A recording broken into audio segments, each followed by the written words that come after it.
Alright, hello everyone, and now welcome to game 2 in this series. So far, things have been looking really interesting, back and forth, constant action games, constantly doing play-by-plays as opposed to doing a little bit of the analysis that I like in the series as well. So I'm going to take this time to do a little bit of analysis here, as we see Th000 has spawned as the teal human player on the top left, meanwhile Fly has spawned as the pink orc on the top right. Now, a couple of interesting things to note, especially on Echo Isle, we may see an early Mountain King. Echo Isle generally favored as a human map because of that Mountain King presence. Now, Mountain King is obviously used in, I believe, undead matchups, and I believe it's used in orc matchups as well. We'll see how this all unfolds, as we are going perhaps looking for a Blade Master versus Mountain King opening. Now, I will look like an absolute fool if I'm wrong here, and nope, Th000 does not want to make fun of me, as he is setting up a Mountain King. Will most likely militia creep down over here, being able to clear that out, pick up a Troll Shadow Priest, and then get along his merry way. Now, meanwhile, Fly, what are his options? He can either try and intercept this creep camp down over here, or he can just attempt to creep on his own. Both options are very viable for him, and I'm not exactly sure what he wants to try and do. If he tries and clears out this creep camp, he needs to hope to get one of those very, very strong power 9 drops. Or power 9, is it power 6? Power 6 drops, I believe it's Circlet of Nobility, Claws of Attack plus 6, Slippers of Agility. All of those items at a very early stage just seem to benefit a Blade Master greatly. Meanwhile, down over here, you can see there's already a footman in position. In comes that Mountain King. In comes 6 militia. And here we go for this fight. Mountain King, what he's gonna do? Gonna go after perhaps one of these early units. Is he gonna even bother with a Stormbolt? Yes, he will. He should have done that a bit earlier, as he did get stunned quite a bit there. That Troll Shadow Priest now out. You can see him going after that Renegade Wizard. And this creep camp having so many units with medium armor, meaning that militia is just extra effective. Now, Pendant of Energy has been dropped. Meanwhile, at the same time, the Blade Master has decided to just get that very strong item. It is going to be a Ring of Protection plus 2, not necessarily the best item in this situation. He sells a Scroll of Town Portal, picks up a Boots of Speed from the marketplace, interestingly enough, which means that that Blade Master is much faster than that Mountain King is normally able to deal with. You got to remember, I believe the shoes do not go on sale at the Goblin Merchant Shop until a little bit later, so that is rather early. So that Blade Master just feels extra fast given the current time. Alright, Mountain King now trying to pressure away that one Blade Master. Blade Master is still sticking around though.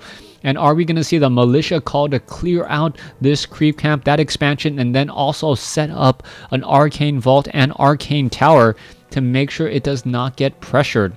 This is one of the benefits of Echo Isle for human players, the ease at which they can expand. You can also see that there is that Pendant of Energy, very important. Are we going to perhaps pick up a new unit there? Perhaps another Troll Shadow Priest. We could be seeing that coming in, or perhaps even a Troll Berserker. Is the timing just right? I don't believe so, as we are now looking at the footman coming across over here. Alright, there is that Troll Berserker coming in. That Mountain King now making its way off to the north. Militia now being pressured over in as well, as the Mountain King may try to get a Stormbolt onto that Blade Master and at least get him down on hit points. No, he is not going to be going for that. No, there is a bash and a Stormbolt, and wow, that Blade Master is going to take a whole bunch of damage, down to 11 hit points, and that Blade Master cannot afford to stick around. It needs to be able to win walk rather regularly. Did he get that experience? I'm not 100% sure there, and that Stormbolt may just be coming in, and there you go. That Blade Master, I believe, did get that kill though. But at what cost? That Blade Master now going to be forced to walk away. Blade Master down to 14 hit points. Did take a bit of damage there, but Th000 now knows he pretty much has free reign, and now he's going to get off a free grunt as well, as the Mountain King still has plenty of mana. That one grunt is just in trouble and gets taken down. Alright, Mountain King sitting at level 2, almost halfway to level 3. He could try to creep out this particular creep camp here. It looks like that will be the case in just a second. You can see the Scout Tower is in position. Arcane Tower could be upgraded.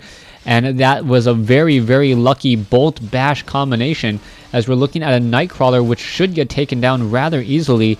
Where is that Arcane Vault? It should be started momentarily, as the Tome of Knowledge will get picked up here in just a moment by that Mountain King.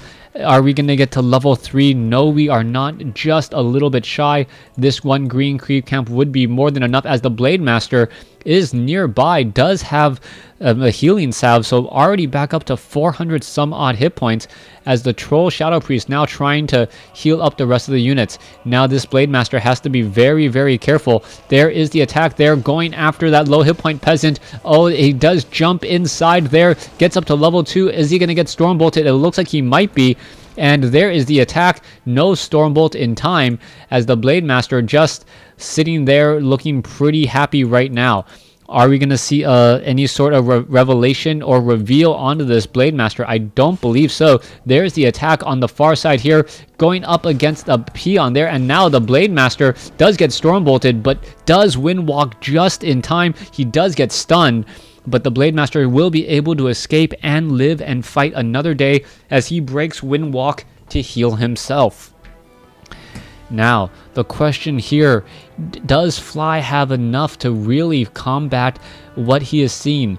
Fly, instead of going for the typical Spirit Lodge, he has now gone into Wind Riders, which is a very common counter against that Mountain King opening. Without Water Elementals, and without teching up to Riflemen, Th000 is not going to have anything to really counter those Wind Riders except for Guard Towers. You can see that there's already 2 Wind Riders up in the air, and as we are now going into Guard Towers, the Wind Riders are just within range of trying to focus down some of those peasants. The peasants are now running away, getting under the cover of these Guard Towers here, but you can see that there's just nothing quite within range so far. Meanwhile, back over here, Mountain King on a one-man mission to try and take down some peons, takes down 2 there, and now continuing to go after units once more.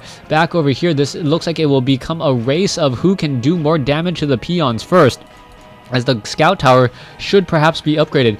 Mountain King has gotten in a fair number of kills already, going after another group of peons here in just a moment. Is he going to be able to take more down? That is the question, as the Blade Master trying to take down some of these units here, and it looks as though the Guard Towers are constantly being repaired. Alright, the Guard Tower currently going after the Blade Master instead of going after the Wind Riders.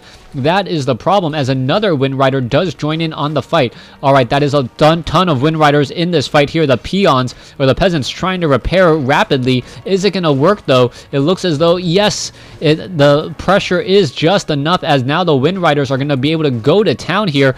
Blade Master does show up, but now trying to get away. Is the Mountain King going to be able to get off a Stormbolt? No Stormbolt in time, as the Troll Shadow Priest quickly gets taken down, and now this own barricade is actually hurting Th000. Th000 is in trouble, and it really feels like Fly has the answer to Th000's strategy here on Echo Isle, and this is just not looking good for Th000 at all. So far, Fly now just taking down every single one of these peasants here. Blade Master may be even at level 3. Yes, he is getting in some long distance experience, and now completely shutting down the expansion, or the main base. The expansion does have a fair number of towers, as we are now upgrading the keep here.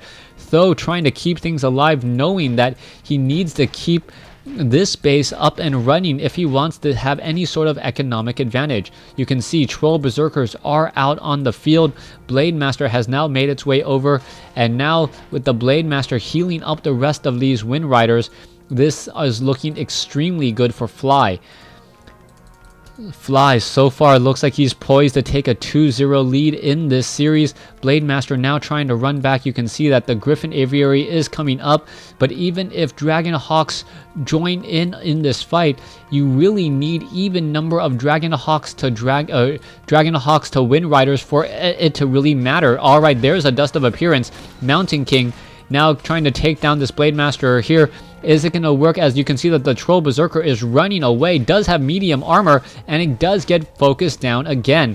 Alright, Speed Scroll now being used by that Blade Master. Blade Master gets off a Stormbolt, and oh, the Blade Master does get taken out. That Dust of Appearance just enough. That Mountain King really needs an Orb of Fire in order to really fight back here. This is not going to be good for him, as he is now running across the map in an attempt to try and take down flies, peons on the far side of the map. All right, Mountain King on the far side here. You can see Griffin Aviary is training up Dragon Hawks. We may see that the Griffin Aviary is going to rally next to these guard towers here. Only one guard tower in range here, as those Griffins are going to really need to get some ensnares off and really make something happen. Mountain King now making its way over. Blade Master is being resurrected the old-fashioned way, and it looks as though, yes, one peon will go down. Mountain King now perhaps going after more peons here, may be able to do exactly that, now going after the Orc Burrow. Meanwhile, the Wind Riders are going after a farm, as we are looking at a Dragon Hawk. There's the Dragon Hawk, there is the Banish. And that is an important play that allows the Dragon Hawk Rider to continue to shackle while the other Wyverns are unable to do anything. So this is actually the perfect counterplay again. And oh, the ends justify the means right there, as I believe it was a Bat Rider who came right in to take it down. All right. You can see that the Altar of Storms is going to be in a little bit of trouble here. We can see that the peons are coming over to repair. Is it going to be enough? There is another shackle. Are we going to see a banish? Oh, no banish in time, as the Dragon Hawk Rider does get taken, or does get the takeout there, as we are now looking at the Blade Master, who may get taken down. There is a whole bunch of, or there is, what, 3 Wind Riders left. Peons are still making their way over. There is a potion of mana, and now we may perhaps see a Stormbolt come in. There goes another Wind Rider there. That Mountain King may get up to level 5 here, but the Blade Master is going to make its way back out. Coming back around, we need to see more towers here to try and make a little bit of a difference. There is a shackle. Mountain King does have enough for a Stormbolt. There it goes. And there is another Troll Bat Rider who does get taken out here.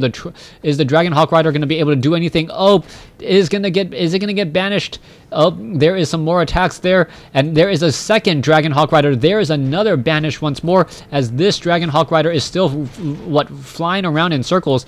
And there is a banish onto the Blade Master. The Blade Master trying to run around. And oh, what is going to happen here? It looks as though another banish. Beautiful banishes at just the right time, trying to focus down all these units. It looks as though, yes, a beautiful timing there. As you can see, the Dragon Hawk Riders are still fighting back and forth. All right, the Dragon Hawk Riders finally outnumber the Wind Riders, and this may be a complete turnaround from what I thought was going to happen. A beautiful 2-for-1 right there, though, as a Stormbolt and the Blade Master gets taken down. A beautiful game between these two players, as we now go into a final game 3. Thanks for watching. Thanks for listening. Hope you guys enjoyed game 2.